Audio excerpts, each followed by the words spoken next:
नमस्कार दोस्तों, dream institute के ऑनलाइन प्लेटफॉर्म पर आपका एक बार फिर से स्वागत है। आज अपन बात करेंगे पशु को चिन्हित करने की विधियों के बारे में। कौन कौन सी विधियों के द्वारा पशु को चिन्हित किया जाता है, विधियों से संबंधित थोड़े से नोट्स से उनके बारे में अपन बात करेंगे। पशु को चिन्हित करने की कृत्रिम विधि दो प्रकार की होती है। एक होती है स्थायी और दूसरी होती है अस्थायी। स्थायी विधियों के अंदर अगर अपन बात करते हैं तो उसके अंदर गोदना होता है, दागना है, नोचिंग है, टैगिंग है, इलेक्ट्रॉनिक चिप है। अस्थायी विधियों में बात करते हैं तो कलरिंग है, गले में पट्टी बांधना है, पंखों पर टैग लगाना है और पैरों पर टैग लगाना है। अब देखिए, कई बार एग्जाम में पहला ही प्रश्न ये पूछा जाता है कि पशु को चिन्हित करने की कौन सी अस्थायी विधि है, कौन सी स्थायी विधि है, इसके बारे में आपसे पूछा जाता है। पशु को चिन्हित करने की पहली स्थायी विधि देखिए तो इसके अंदर अपन पहले बात करते हैं टैटूइंग के बारे में। ये सबसे सर्वोत्तम विधि है। गहरे रंग वाले पशुओं में इस विधि का प्रयोग नहीं करते हैं। ये विधि नवजात बछड़े व पिगलेट में कुशलता से प्रयोग की जाती है। जैसे गाय भैंस के नवजात बछड़े होते हैं उनके अंदर, सूअर का नवजात बच्चा होता है पिगलेट, उसके अंदर भी प्रमुखता से प्रयोग की जाती है। इसी में अगली विधि देखिए टैगिंग। इस विधि में पशु के कान के ऊपरी किनारे पर टैग लगाया जाता है। ये टैग प्लास्टिक के, एल्यूमिनियम के बने हुए होते हैं। भारत में सर्वाधिक इसी विधि का प्रयोग किया जाता है। देखिए, टैटूइंग में क्या समस्या थी कि गहरे रंग वाले, जैसे मान लो भैंस है, भैंस का गहरा काला रंग है तो आप उन पर टैटू नहीं बना सकते। भारत में सबसे ज़्यादा प्रयोग की गई टैगिंग वाली विधि।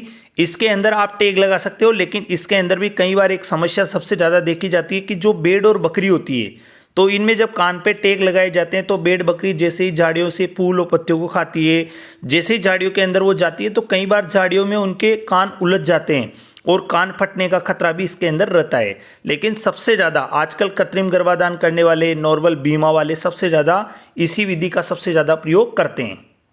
अगली विधि देखिए दागना वाली विधि। इस विधि में पशु की त्वचा की गुणवत्ता खराब हो जाती है, यानी कि जिस भाग पर यह टैग लगाया जाता है वहाँ की त्वचा की जो गुणवत्ता होती है वो खराब हो जाती है, त्वचा बिल्कुल खराब हो जाती है। इस विधि में चिन्हित करने के लिए पशु की उम्र 3 से 12 माह होनी चाहिए।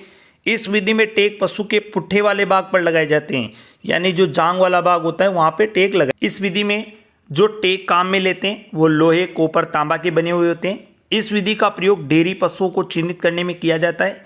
इस विधि में ठंडी व गर्म दो प्रकार की होती है। ब्रांडिंग जो की जाती है दो प्रकार की होती है, एक होती है गर्म और एक होती है ठंडी।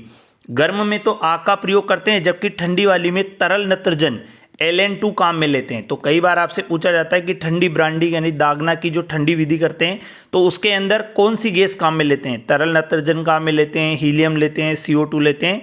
तो आपको बताना है कि वहाँ पे LN2 काम में लेते हैं। अगली विधि देखिए ईयर नोचिंग। इस विधि का प्रयोग सूअर में किया जाता है। इस विधि में सूअर के कान पर V आकार का निशान बनाया जाता है। इस प्रकार से V आकार का निशान बनाया जाता है। इलेक्ट्रॉनिक टैगिंग विधि में देखिए, ये विधि शेर, हाथी में प्रयोग की जाती है। ये विधि GPS की तरह काम करती है। एक इंजेक्शन के द्वारा चिप को शरीर के अंदर इंजेक्ट करा दिया जाता है और उस जो चिप होती है उसका कनेक्शन होता है कंप्यूटर से, तो ये एक GPS सिस्टम की तरह काम करती है और इस विधि का जो प्रयोग होता है वो शेर और हाथी में किया जाता है। अगला देखिए पशु को चिन्हित करने की अस्थायी विधियाँ कौन कौन सी है। तो मुर्गियों व पक्षियों में टांगों पर टैग लगाना, पशुओं के गले में पट्टी बांधना, रंग लगाना। तो जो रंग लगाने वाली जो विधि होती है इसका प्रयोग तो मुख्यतः भेड़ों में करते हैं। हेयर कटिंग का उपयोग ऊँटों में करते हैं। तो देखो, कई बार एग्जाम में दो चीज़ें आपको याद रखनी है, एक तो अस्थायी विधियाँ याद रख लेना, एक आपको रखना है स्थायी विधियाँ। स्थायी विधियों में अपन ने क्या क्या पढ़ा, दागना अपन ने पढ़ा, जिसको अपन ने ब्रांडिंग का, टैगिंग अपन ने पढ़ा, टैटूइंग पढ़ा, ईयर नोचिंग पढ़ा और अपन ने इलेक्ट्रॉनिक चिप पढ़ा।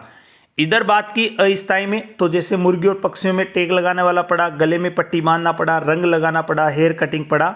तो ये सारी अस्थायी